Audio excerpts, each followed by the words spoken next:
नंदन चाचा वृंदावन की ओर। सबसे छोटा होने के कारण सबका स्नेह ही पाया है मैंने शैशव से। मेरे अग्रज मुझे केवल अपनी मल्ल क्रीड़ा में ही लगे रहने को प्रोत्साहन देते रहे हैं। कोई दायित्व नहीं मुझ पर और सबसे अधिक सुविधाएं दी गई मुझे। ब्रजराज भैया तक स्वयं भले वन में गायों को देखने चले जाएं, मुझे कभी नहीं कहा इन्होंने किसी कार्य के लिए। हम सबके सौभाग्य से हमें कितनी प्रतीक्षा के पश्चात तो युवराज प्राप्त हुआ और क्रूर कंस हमारे इस सुकुमार हृदय धन के पीछे ही पड़ गया है। वह कोई न कोई उत्पात गोकुल में करता ही रहता है। अब कहीं से असंख्य वृक्ष आ गए हैं महावन में। बड़े भाई उपनंत जी बहुत बुद्धिमान हैं, उनकी सम्मति सदा निर्दोष होती है। बहुत कठिन अवसर पर वे हमारा पथ प्रदर्शन करते हैं। उन्होंने कल सायंकाल गोकुल त्याग की उचित सम्मति दी। वृंदावन सब प्रकार उपयुक्त है। मुझे प्रस्थान का प्रबंध तथा मार्ग में सुरक्षा का दायित्व संभालने को वे न भी कहते तो भी मुझे यह करना ही था। असंख्य वृक्ष आ गए हैं कहीं से वन में और कंस कब क्या कुटिल क्रूर चेष्टा करेगा किसे पता है। अपने गोकुल को, अपने शिशुओं को हम असुरक्षित तो नहीं छोड़ सकते। महर्षि शांडिल्य सर्वज्ञ है, शिशुओं पर असीम स्नेह है उनका। उन्होंने प्रभात में प्रस्थान का मुहूर्त सूचित करके मेरा कार्य सुगम कर दिया। अंधकार में यात्रा बहुत आशंकाप्रद होती। वन में असंख्य वृक्षों के रहते ब्राह्म मुहूर्त में प्रस्थान नहीं किया जा सकता था। बालकों को बहुत शीघ्र अब उठाना आवश्यक नहीं रहा। मैंने एक एक गोप से बात कर ली है। मैं सबसे छोटा हूँ, अतः सबके घरों में जाकर देख सकता हूँ कि प्रस्थान के प्रबंध में क्या सहायता की जा सकती है। मेरी ताई चाची हैं, वृद्धाएं हैं और शेष प्रायः भाभियाँ हैं। मैं कुछ अनावश्यक सूचनाएं भी दे जाऊँ तो कोई बुरा नहीं मानती। बालकों को मार्ग में कलेऊ कराना होगा। मध्याह्न हम भोजन करेंगे मार्ग में और आगे मार्ग में ही विश्राम करेंगे रात्रि को। दूसरे दिन भी हम सबको वृंदावन पहुंचकर अपने आवास व्यवस्थित करने में व्यस्त रहना पड़ेगा। अतः मैंने सबको कह दिया है कि 2 दिन के लिए पर्याप्त कलेऊ भोजन तथा बालकों के आवश्यक वस्त्र खिलौने वे अपने साथ अपने ही छकड़ों पर रखें। शेष सब सामग्री बांधकर छकड़ों पर पृथक एक साथ चलेगी।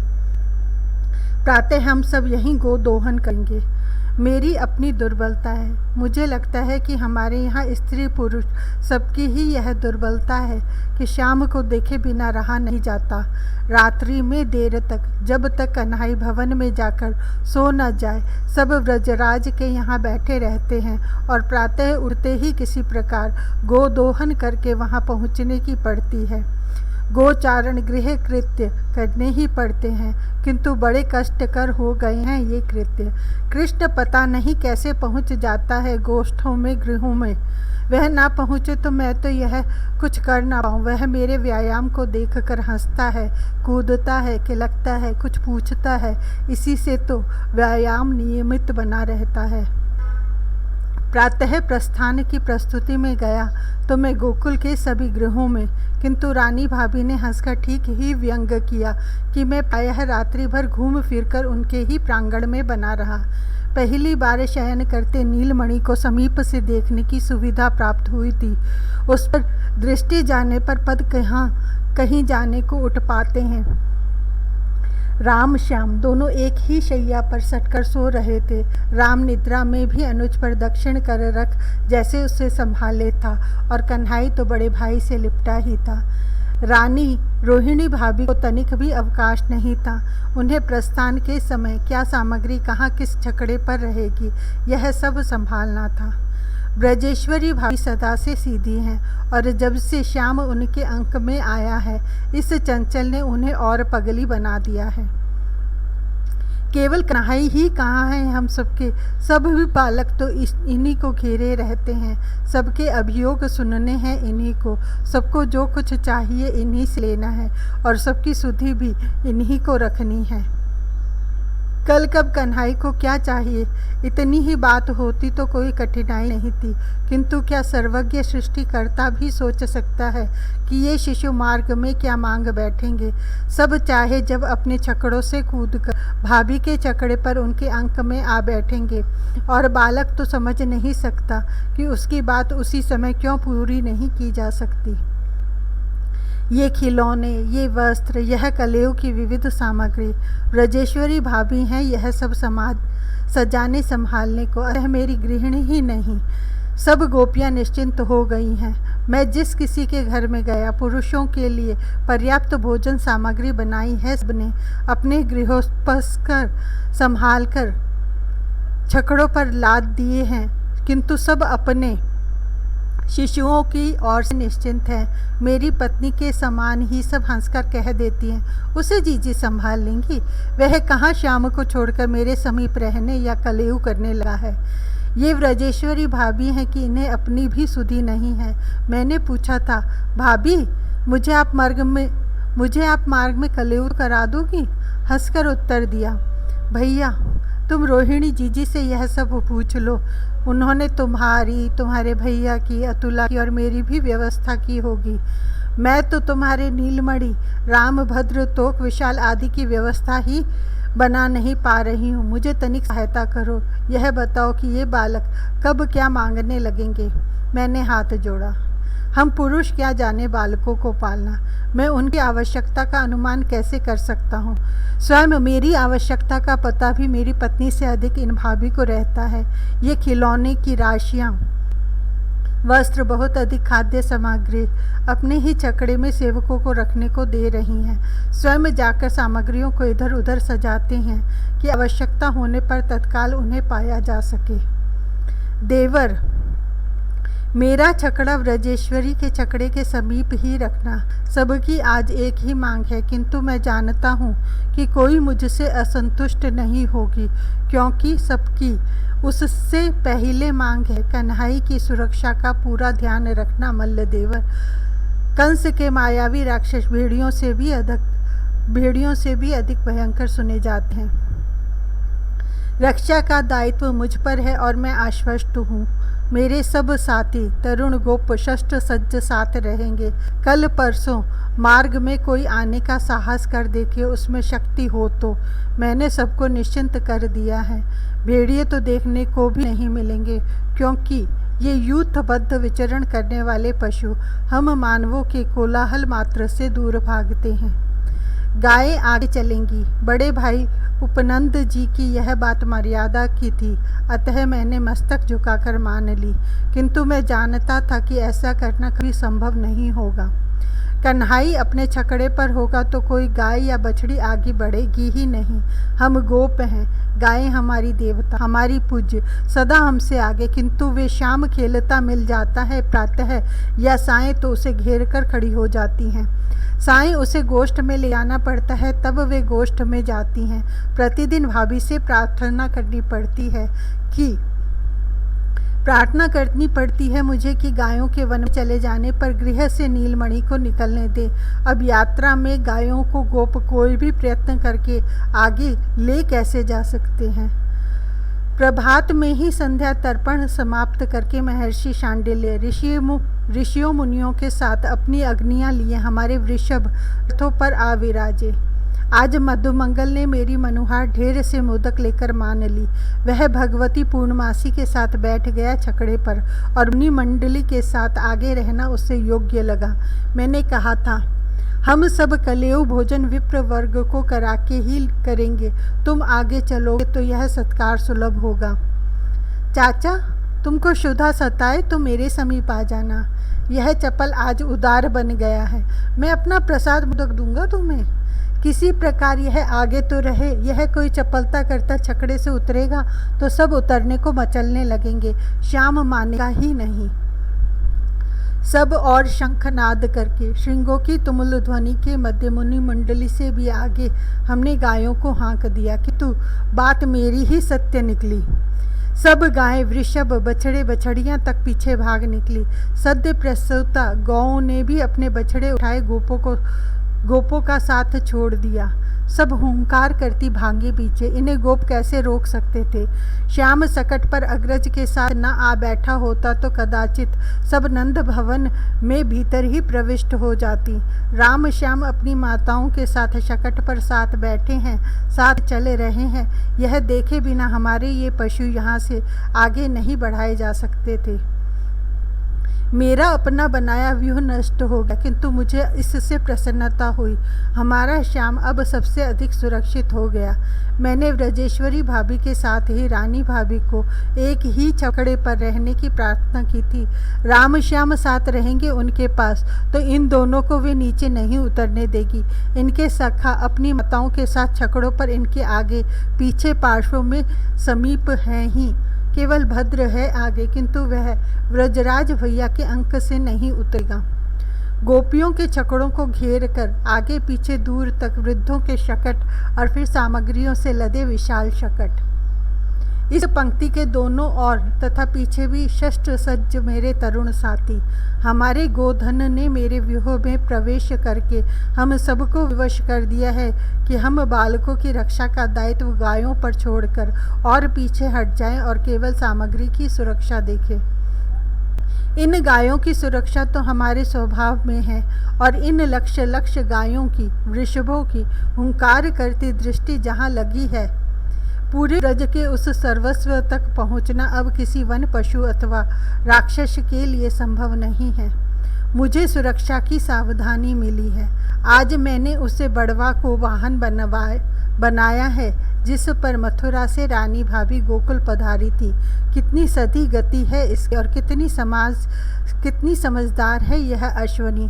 मैं रश्मि संकेत दूं इससे पूर्व जान लेती है कि मैं कहाँ जाना चाहता हूँ। शकटों के गायों के इस अपार समुदाय में भी सरलता पूर्वक मार्ग बना देती है और हमारी गाय वृषभ सबकी तो यह सुपरिचिता है। समीप से निकलती है तो सब हुंकार करके इसे सप्रेम मार्ग देते हैं। श्याम की शकट के समीप जाकर उसे देख लेना आवश्यक हो या ना हो, मन कहाँ मानता है इसके बिना। ये बालक बहुत चंचल है। चलते शकटों पर बार बार उठ खड़े होते हैं, किलकते हैं, ताली बजाते हैं, कभी अपनी माता से कुछ पूछते हैं और कभी दूसरे छकड़े पर बैठे सखा को पुकारने लगते हैं। बालक बहुत प्रसन्न है। इन्हें प्रथम बार वन देखने को मिला है। कोई पुष्प, कोई फल, कोई दल, कोई तरु, वन पशु या कोई पक्षी दिखा और राम या श्याम, रानी भाभी या ब्रजेश्वरी भाभी के कर खींचकर उनके कपोल पर कर रखकर इधर दिखाते उधर दिखाते हैं अथवा किसी सखा को संकेत करते हैं। भैया मैं वह फल लूँगा, कनाई ही नहीं। कोई बालक हट करे तो कठिनाई नहीं है। पार्श्व रक्षक तरुणों में से कोई तोड़कर दे देगा, किंतु यह चंचल नींद बड़ी अनेक बार अड़ता है। चाचा मैं वह पुष्प अपने आप तोड़ूंगा। इसके शकट को वृक्ष के नीचे लाकर समझाना पड़ेगा कि लाल पुष्प बहुत ऊपर है, वह तेरे करों में नहीं आवेगा। मेरा कार्य बढ़ गया है। ये बालक कोई पुष्प या फल मांगते हैं और दूसरे किसी सखा को देना चाहते हैं। मुझे ही यह मध्यस्थता करनी है। मैं पक्षियों की उपेक्षा कर दे सकता था, कोई अशुभ प्रेक्षित दृष्टि में नहीं पड़ा। कपोत, शुक, मयूर, सारिकाएं, हंस यदि उड़कर शकटों पर आ बैठते हैं तो अच्छा ही है। अन्य शकटों पर तो ये तब बैठते हैं जब शाम के समीप से उड़कर आते हैं अथवा वहाँ बैठने का स्थान नहीं होता। राम श्याम इनसे उलझे रहें, इनको कुछ चुगाते चले तो और कोई उधम तो नहीं करेंगे। रानी भाभी पक्षियों को कुछ न कुछ खिलाती चल रही हैं। कन्हाई और दाऊ भी अपने करों से कुछ दे रहे हैं और ये इनको करों से ही तो लेना चाहते हैं। हमारे दोनों और वन पशुओं की पंक्ति लग गई है। शशक हैं, मृग हैं, गवय हैं, भल्लुक हैं, केशरी हैं और व्याघ्र हैं, किंतु वृक एक भी कहीं नहीं दिखा मुझे। इतने अधिक वृकों के पद चिन्ह पाए गए थे, किंतु यह प्राणी कपटी है, कोलाहल से दूर रहता है, छिपकर कुटिलता पूर्वक आक्रमण करता है। लाख लाख गायों वृषभों की हुंकृति, उनके गले में पड़ी घंटियों का शब्द, शकटों की घर्र चर्र ध्वनि बालकों का कोलाहल भी मुझे कम लगा था। मैंने गोपों को कह दिया है कि एक युद्ध का श्रृंगनाद समाप्त होते ही दूसरा युद्ध प्रारंभ कर दे। इस गगन गुंजित करते अविराम कोलाहल में वृक्ष समीप आने का साहस नहीं कर सकते। इन एकत्र वन पशुओं पर कोलाहल का कोई प्रभाव नहीं। सब सिमट आए हैं पथ के समीप। इन स्नेहशील पशुओं से भला क्या भय। इनसे तो हमारी बछड़ियाँ तक नहीं बिदकती। बछड़े इन्हें सूंघ कर सिर से ठेल तक लेते हैं। इनको अपने ही शरीर की सुधि होती तो ये अनेक सर्प मयूरों की कंठमाला बने झूमते। कपियों भल्लुकों को अधिक सुविधा है वृक्षों पर बैठकर कन्हई को देखने में। ये ही नहीं, केहरी और व्याघ्र तक श्याम के शकट के समीप बढ़ आए होते यदि हमारी गायों ने उनको अपने यूथ में आने दिया होता। श्याम बार बार नन्हे कर हिलाकर मुझे समीप बुलाता है। चाचा, वह कौन है? कभी किसी पशु का नाम पूछना है इसे, कभी किसी पक्षी का, कभी किसी को पकड़ना चाहता है, कभी किसी को कुछ खिलाने को उत्सुक होता है। जब अपनी मैया या माँ से पूछकर नहीं जान पाता, कहकर नहीं करवा पाता तो मुझे बुलाता है। मैं वह बिल्लियाँ लूँगा। दोनों भाभियाँ हंस रही है। यह अवश्य उनसे मांग कर खींचने के पश्चात मुझसे हट कर रहा है। व्याघ्र अपनी संगिनी और 2 शिशुओं के साथ आया है। श्याम उस बच्चों को पकड़ना चाहता है। लाल, वे बिल्लियाँ नहीं हैं, वे उस बड़े व्याघ्र के बच्चे हैं। मैं जानता हूँ कि मेरा समझाना यह नहीं सुनेगा। मैं उन बच्चों को उठाकर इसे दे सकता हूँ। इसमें व्याघ्र संपत्ति आपत्ति नहीं करेंगे, इतना पता है मुझे। किंतु कठिनाई यह है कि तब वे दोनों भी कन्हई के शकट के समीप आना चाहेंगे। इसमें गाय उत्तेजित होकर उनको आहत कर दे सकती हैं। पशुओं को सब स्नेहशीलों का स्नेह समझाया तो नहीं जा सकता। मैं उन्हें लूँगा। नीलमणि अब मुझसे मचलने लगा है। इसे तो ब्रजेश्वरी भाभी ही मना सकती हैं। तू उनको पकड़ेगा तो उनकी वह मैया रोएंगी। मेरी विवशता पर भाभी को दया आ गई। उन्हें भी भय तो है ही कि उनका यह लाल शकट से उतरने का आग्रह न करने लगे।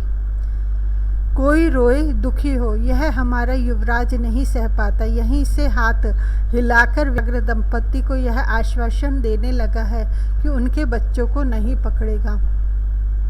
अब इसके कर का मोदक उन बच्चों तक पहुंचा देने में मुझे क्या आपत्ति है।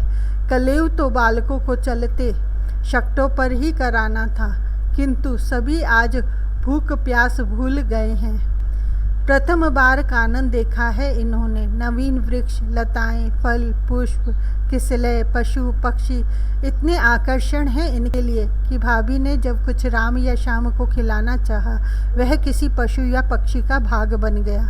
मैंने समीप जाकर अनेक प्रयत्नों के पश्चात नीलमणि को कुछ खिलाया। लाल, मुझे भूख लगी है। मैं कभी भी कहूँ तो यह मैया से मादक, माखन, मोदक कुछ न कुछ सदा मांग लाता रहा है। मेरे घर हुआ तो चाची चाची करता मेरी पत्नी से ले आवेगा और अपने कर से मेरे मुख में देना चाहेगा। मैं अकेले नहीं खाता, तू भी खा। मेरे मुख हटा लेने पर हंसेगा, तनिक सा मुख में डालेगा और फिर मैं मोदक या माखन इसकी मुट्ठी सहित मुख में ले लूँगा। यह हंसेगा, दूसरा हाथ भी मुख में डालना चाहेगा अथवा मेरे शमशरू में नचावेगा। तुम लोग भी तो कलयू ले लो। रानी भाभी अनेक बार आग्रह कर चुकी। मेरा पेट तो मेरे इस मोहन ने भर दिया है। मैं सच ही कहता हूँ। औरों को कलयू करने के लिए आगे स्थान निश्चित किया है बड़े भैया ने। आपका यह मल्ल देवर तो खड़े भागते भी खा लेता है। कलेव तो करना था कालिंदी कूल पर और वहाँ समीप से ही सेतु द्वारा सबको यमुना पार होना था। बालकों को यहाँ संभालना सबसे अधिक आवश्यक हो गया, क्योंकि शकट जैसे ही रुके सब नीचे उतर पड़े और यह देखने भागे कि आगे क्या है। गायें भी तृण चरना भूलकर कन्हई के शकट की ओर ही दृष्टि लगाए हुंकार करती चली आई हैं। इन्हें भी कालिंदी पार करके चरने को प्रेरित करना पड़ेगा, किंतु यह कन्हई भागा जा रहा है आगे। यह तो कूदता पुकारता जा रहा है। भद्र, तोक, मधुमंगल, विशाल, अर्जुन, ये सब बालक ऐसे मिलकर प्रसन्न हैं जैसे वर्षों के पश्चात मिले हों। अब श्याम अपने बाबा के समीप पहुंच गया है। भैया नंदराय इन सबको संभाल लेंगे। मैं गायों को पार उतारने का प्रबंध कर सकता हूँ। गायों के लिए तो सेतु बन नहीं सकता था।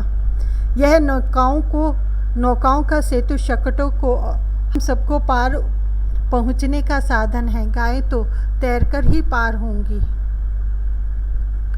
श्याम बहुत चंचल है। वह सखाओं के साथ सेतु पर भाग गया। भैया नंदराय पुकार रहे हैं, नीलमणि, राम, सब तनिक रुको, मुझे समीप आने दो। भैया इन बालकों के साथ दौड़ तो नहीं सकते, मुझे ही कन्हाई को संभालना पड़ेगा। यह तो समीप आते ही पूछने लगा है, यह नौकाएं डूबती क्यों नहीं? जल पर सेतु कैसे बना? इनके मध्य से तो बीच बीच में जल बह रहा है। यह सेतु इतना क्यों हिलता है? अब इनके प्रश्नों की सीमा नहीं है। इनको समझ में यह कैसे आ सकता है कि गाय सेतु पर से क्यों नहीं आ रही हैं? वे जल में स्नान करेंगी तो यह क्यों नहीं कर सकता? और गाय डूबती नहीं तो यह भी क्यों उनके समान तैर नहीं सकता? लाल, तुम सब छोटे हो, बड़े हो लो, तो मैं तुम सबको तैरना सिखला दूंगा। मैं इन सबको लेकर पहले सेतु के पार पहुंचा दूं। सेतु पर तो ये कूदकर उसे हिलाते हैं, इधर या उधर जल में झांकते हैं। उस पार पहुंचकर व्रजराज भैया इन्हें संभाल लें तो मैं गायों को पार उतारूं। चाचा, सब गायों को और धर्म को, गौरव को भी तुमने ही तैरना सिखलाया है? कन्हाई पूछता है। गाय वृषभों के 4 पैर हैं, उन्हें तैरना सिखलाना नहीं पड़ता, वे अपने आप तैरने लगते हैं। बालकों को उनकी बात का उत्तर तो दिया ही जाना चाहिए। कन्हू, तुम सब लोग यहाँ अपने बाबा के पास खड़े रहो, पानी के पास मत जाना। यहीं से गायों को तुम बुलाओ तो। हमारा कन्हा जानता है कि यह हाथ हिलाकर बुलावेगा तो गाय सीधी दौड़ी आवेंगी इसके समीप। वहाँ और पास जाकर पुकारेंगे, मधुमंगल नटखट है, यह तट पर जाना चाहता है। वहाँ जाओगे तो पानी में भीगी गाय भागती आवेंगी और तुम सबको भिगा देंगी। मैंने इसे तनिक धमका दिया है। कामदा, कृष्णा, धर्म सब तुझे भीगी पूंछ से अभिषेक करेंगे। इतना अभिषेक ना, हम सब यहीं रहेंगे। मधुमंगल स्वयं कहता है, वे पूंछ से मुझे पोंछने भी लग सकते हैं। सचमुच कन्हई के कर हिलाते ही गायों का समूह उतर गया जल में। बालक कितने प्रसन्न इनका तैरना देख रहे हैं। सब एक एक का नाम लेकर पुकारने लगे हैं। वह निकला धर्म, वह आई कूदती कामदा, यह अरुणा सीधी ही आ गई। पशु तो पानी से निकलकर अंग झाड़ेंगे, तनिक कूदेंगे ही, और बालकों के लिए बहुत बड़ा विनोद बन गया है। चाचा, इन गायों को तो स्नान नहीं कराया, शाम मेरे पास दौड़ आया है। ये तो सेतु पर से आ रही हैं। अभी इनके बच्चे बहुत छोटे हैं। इन सद्य प्रसूताओं को शीत लग सकता है। शाम को पता नहीं क्या क्या पूछना है। इसे यह भी समझाना है कि छोटे बछड़ों को गोप तैरने में क्यों सहायता दे रहे हैं, उन्हें सेतु पर से क्यों नहीं लाया गया। कन्हई कहाँ जानता है कि बछड़े उससे बहुत अधिक चंचल हैं। वे सेतु पर से उछल कूद में अपने को आहत कर ले सकते हैं। उन्हें तो गोद में उठाकर अथवा बांधकर पकड़कर ही सेतु पर से लाना पड़ता है। नीलमणि कहाँ गया? राम कहाँ है? सब बालक किधर गए? मेरी ब्रजेश्वरी भाभी का व्याकुल होना उचित है। उनका संदेश आया तो मैं आश्वासन देने भागा उनके समीप। बालकों को व्रजराज भैया संभाल सकते हैं, इस पर उन्हें विश्वास ही नहीं होता। मुझे शीघ्र लौटाए, वे सब बहुत चंचल हैं। पानी प्रायः सब बालकों को पिया है, सब जल में ना उतरे। हमने कालिंदी कूल पर ही रात्रि विश्राम भी करना था। मध्याह्न के समय स्नान संध्या भोजन करके महर्षि शांडिल्य मुनि मंडल के साथ प्रथम चल पड़े। इन परम पूज्य तपस्वियों ने रात्रि विश्राम वृक्षों के नीचे ही किया। गोपों को भी गायों के समूह के समीप ही रहना था और मुझे अपने तरुण साथियों के साथ तो रात्रि में सतर्क रहना था। हमारे लिए निद्रा लेने का प्रश्न ही नहीं था। शिशुओं को तथा स्त्रियों को शकटों के घेरे में रात्रि विश्राम के लिए बड़े भैया ने वस्त्र शिविरों की व्यवस्था कर दी थी। बालकों को यहाँ वन में जाने से रोका नहीं जा सकता था। श्याम अपने सखाओं के साथ मयूर पिच्छ एकत्र करता, गुंजा संग्रह करता, पुष्प गुच्छ किसले तोड़ता बहुत देर तक घूमता दौड़ता रहा। मैं थोड़े साथियों के साथ बालकों की सुरक्षा के लिए उनके साथ रहा, किंतु हम उनकी सहायता ही तो कर सकते थे। हम उनको बलपूर्वक रोकते तो उनका उत्साह भंग होता। सब बहुत देर तक दौड़ते खेलते रहे। शाम ढेरों गुंजा मयूर पिच्छ संग्रह करके मुझे देता रहा। अंधकार हो जाने पर सब शांत होकर सोए हैं। मैंने बड़े भैया से कह दिया है कि प्रभात में इन शिशुओं को शीघ्र नहीं उठाना है। हम सब स्नान संध्या यहीं करके प्रस्थान करेंगे। बड़े भैया ने सेवक पहले ही भेज दिए थे। वृषभानु जी का संपूर्ण सहयोग स्वाभाविक ही मिलना है। हम सबको नंदीश्वर गिरी के पार्श्व में ही रहना है। यह निश्चय तो पहले तो हो चुका है। वहाँ स्थान समतल करना है, घास छीली जानी है। बड़े भैया उपनंद जी ब्राह्म मुहूर्त में ही चले गए हैं। उन्होंने हम सबको वहाँ की व्यवस्था समझा दी है। 1 योजन मध्य भाग चौड़ा रखकर 2 योजन में अर्धचंद्राकार छकड़ों को खड़ा करके हम वहाँ अपना प्रारंभिक आवास बना लेंगे। कांटेदार वृक्ष चारों ओर गाड़ कर उसे सुरक्षित कर लेंगे। सुविधानुसार भवन बनते जाएंगे। भैया नंद राय का भवन नंदीश्वर गिरी पर सर्वप्रथम बनाएंगे। चाचा, वह ऊंचा ऊंचा हरा क्या है? कन्हई को कुतूहल होता है तो वह मुझे समीप बुलाता है। अपने छकड़े तो उधर ही जा रहे हैं। वे गिरिराज गोवर्धन है। मैं बतलाने लगा हूँ। उनके एक और वह नंदीश्वर गिरी है। हम उसके समीप ही रहेंगे। वह वृषानुपुर का शिखर दूसरी ओर है। गिरिराज, हम गिरिराज के समीप रहेंगे। श्याम मेरी पूरी बात सुनने से पूर्व ही प्रसन्न होकर ताली बजाने लगा है। इसे पर्वत वन प्रिय होंगे। अंततः हम गोपों का ही युवराज है। चाचा, तुम छकड़े खड़े क्यों नहीं करते? मुझे फिर बुलाया इस चपल ने। भाभी कहती हैं, अपने इस भातृपुत्र को अब तुम ही समझाओ। यह अड़ा है। गिरिराज आ गए, अब आगे क्यों जा रहे हो? हम सबको जल भी तो चाहिए। मैंने हंसकर समझाया। गिरिराज जी के समीप जहाँ यमुना जी हैं वहाँ रहेंगे हम लोग। यमुना है वहाँ? कन्हई तो दाऊ को दूसरे सखाओं को पुकारने लगा है। वहाँ यमुना भी है तो विशाल, वहाँ गिरिराज भी हैं, यमुना भी हैं। वे दिखती हैं यमुना जी। मैंने हाथ उठाकर संकेत किया। वे उजली दूध जैसी। श्याम माता के अंक में चलकर शकट पर सुप्रसन्न खड़ा एकटक देखने लगा है। वह तो तट के समीप का पुलिन है। मैंने हंसकर समझाया। पुलिन से सटा सघन वृंदावन और उज्ज्वल पुलिन के दूसरी ओर वह नीली धारा। वृंदावन। आज हमारा कन्हई बहुत प्रसन्न है। प्रत्येक के नाम सुनकर यह खिल खिल उठता है। पता नहीं क्या समझता है इन नामों से। मैं पुलिन पर खेलूँगा। अब यह सखाओं को पुकारने लगा है। शकटों को कुछ अधिक वेग से चलाने को कहता है। वहाँ हम सबको मध्याह्न से पूर्व पहुँच जाना चाहिए, जिससे सूर्यास्त तक सब व्यवस्था की जा सके। बहुत से वृक्ष जो कांटेदार होंगे या अनुपयुक्त स्थानों में होंगे काटने पड़ेंगे। सेवक तथा गोप बड़ी शाखाओं को तथा गोपियाँ छोटी डालों को घसीट लेंगी। हमें सबसे पहले गायों का गोश्त सुरक्षित करना है। काटे गए कंटक तरुओं से सुदृढ़ बढ़ बनाई जा सकती है। चाचा, ये हमारे पक्षी कहाँ रहेंगे? कन्हई को कब क्या स्मरण आवेगा कौन कह सकता है। महावन के वन पशु तो कालिंदी के उसी पार बहुत से रह गए।